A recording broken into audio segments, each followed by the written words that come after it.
Hello again, I'm John Turzak and welcome to another video cooking lesson at The Seasoned Cook. Today I'm going to make for you a saffron rice pilaf. Pilaf, which only means cooked undisturbed, either on top of the stove or in the oven, usually in the oven, but today we're going to cook it on top of the stove.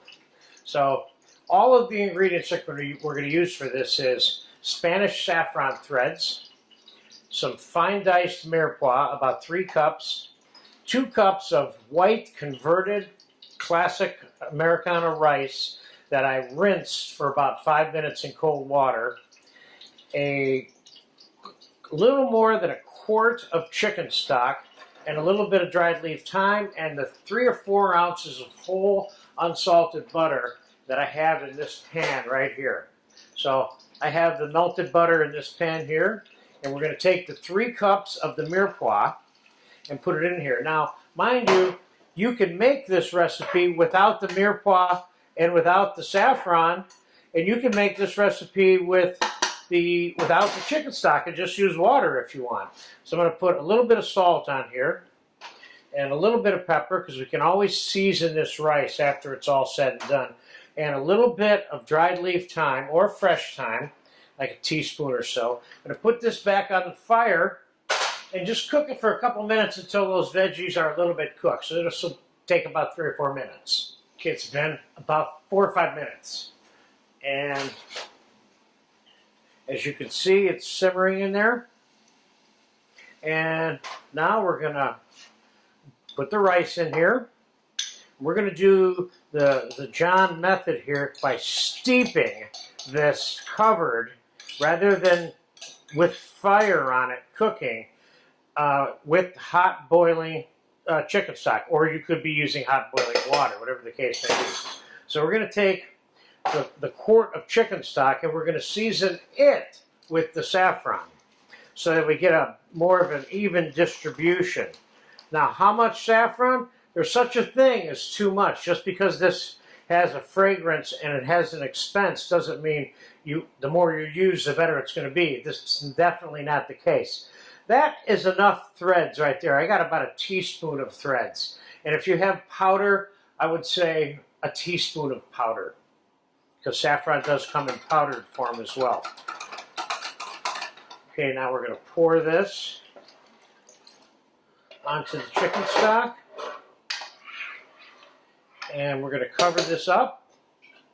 And I'm going to let this sit for 15, 20, 30 minutes, and I'll look at it and see how the rice absorption is coming along and let you know. So we'll be back in a little bit.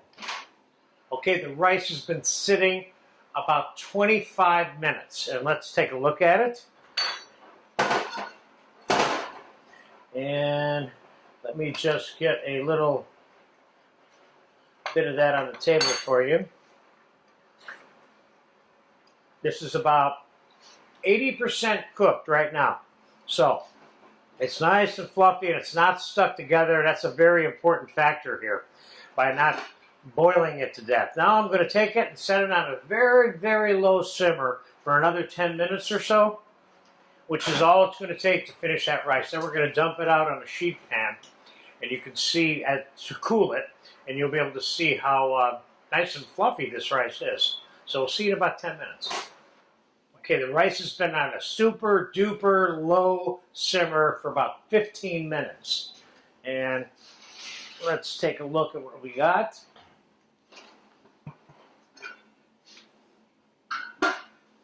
And what we have is a nice fluffy white rice. I can see the saffron threads in it.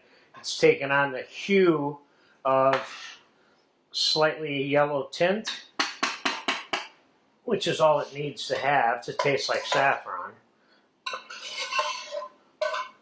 Just because it's not overloaded with yellow food coloring or something to make it yellow doesn't mean it's not saffron rice. That's a very important lesson for you, that so much of the yellow rice that's out there is saturated with food coloring. So just for fun, let's taste this rice. Because if I was going to season it, I would spread it out. And if I wanted to add other dimensions to this rice, I could put chopped scallions and minced red pepper and whatever I wanted to put in there, you know.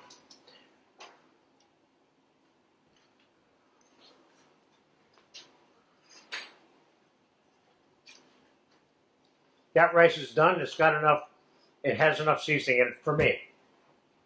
I'm going to put a splash of olive oil in the bottom of this and see if we can invert some of this rice onto a plate in a cup. Not that you need to do this, because you certainly don't. But I'm curious whether or not it'll even work like that without falling apart. Yeah, it worked okay. So there you have it, what I would call simple white rice that you can make even more simpler or vegetarian by eliminating the chicken stock and the mirepoix, just using water. But there you have it. This is a necessary rice to know how to make, because there's just too many times where this is called for in some preparation that you're making. So enjoy this when you get a chance.